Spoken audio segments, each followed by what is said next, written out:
好，各位網友大家好啊！翻嚟我哋丐幫 TED Talk 嘅節目啦。咁咧講起咧就興趣依家嘢啦。咁以前我哋高中時代咧都有玩到耳機嘅。咁玩耳機咧就比較平啲嘅音響啊嘛。咁但係都算一個高消費嘅活動嚟嘅。咁啊，但係咧就對於呢啲咁嘅發燒嘅追求，梗係越買越多噶啦。咁但係就去到近呢10年定係近呢8年7年啦，咁咧就其實我哋嘅智能電話就越嚟越先進啦。咁咧對於便攜性呢樣嘢要求高咗啦。咁所以咧我哋咧就嫌棄呢一啲咁嘅 gear 咧就比較重啲，亦都可能咧話咩 play 啊、要 DAC 啊、要 M 呢啲咁樣攞出街咧就絕對唔方便嘅。咁所以就漸漸咧就將呢啲咁樣嘅叫做耳機啦，就換咗做一啲藍牙耳機或者一啲 headphone 啦。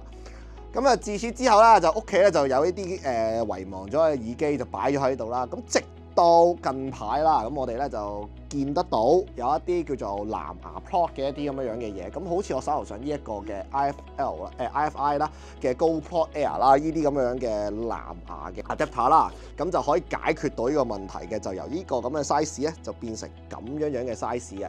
咁呢個咁樣嘅 plug 咧就係一個藍牙 plug 嚟嘅。咁咧其實咧佢除咗我呢度咧用緊嘅 MM6 頭之外咧，咁亦都仲有跟埋呢一個嘅兩針頭嘅。咁呢一個兩個頭咧就應該主流線材嘅插頭嚟㗎啦。咁其實都服侍晒兩樣嘢嘅。咁尤其是啦，如果兩針頭的話咧，就因為比較容易爛啦。咁如果佢咁樣包得到的話咧，咁其實係一個好嘅地方嚟嘅，因為你斷咗的話都仲有得換啊嘛。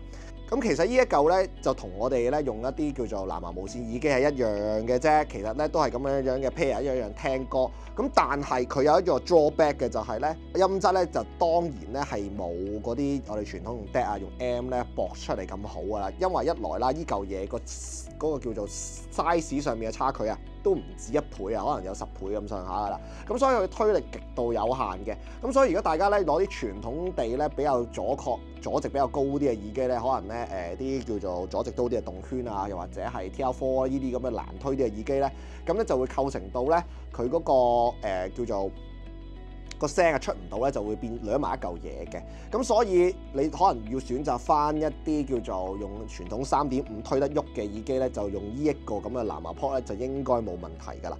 咁好似我哋呢度咁樣就用咗一個 PP8 咧已經8單元嚟㗎啦。用8單元咧嗰陣時我用3.5線咧都推得起嘅，係啦。咁所以咧用藍牙呢一個當稿咧，我相信應該冇問題，除非你遇到一啲好怪獸級嘅一啲動圈，又或者一啲黐線嘅動鐵咧，先會遇到呢啲咁樣嘅推唔開嘅問題嘅啫。如果唔係，一般民用市售嘅耳機應該都推得去喐嘅。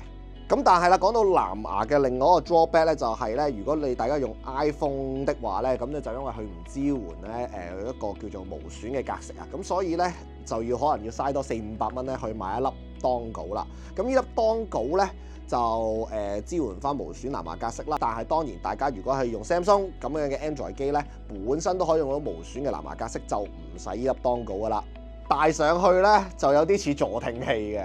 咁但係你撇除咗呢一樣嘢之外咧，咁其實咧嗰個都可以接受得到嘅。除咗個低頻咧比較朦少少之外，聲場咧比player 插線差少少之外咧，基本上如果你係講嘅中頻高頻上邊咧個樂器聲啊，都其實同原有 PP8 應有嘅水準咧接近嘅。咁係差啲低頻嘅啫。咁可能呢個純粹因為呢個咁樣嘅 dongle plug 嘅推力嘅問題就導致啦。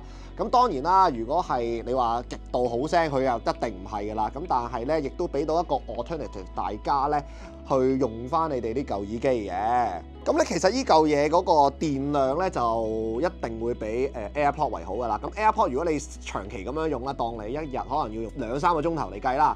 AirPod 咧應該3日到要叉嘅。咁咧但係呢一嚿嘢咧，當你相同嘅用法的話咧，應該去到1個禮拜先叉㗎啦。咁可能係佢個 charging dock 大啦，亦都可能佢本身個耳機嘅電量比較大啲啦。呢啲咁嘅樣嘅耳機咧就冇你嗰啲 AirPod 嗰啲Sony MX 系列咧咁先進咧，會有降噪啊嗰啲咁樣嘅嘢嘅。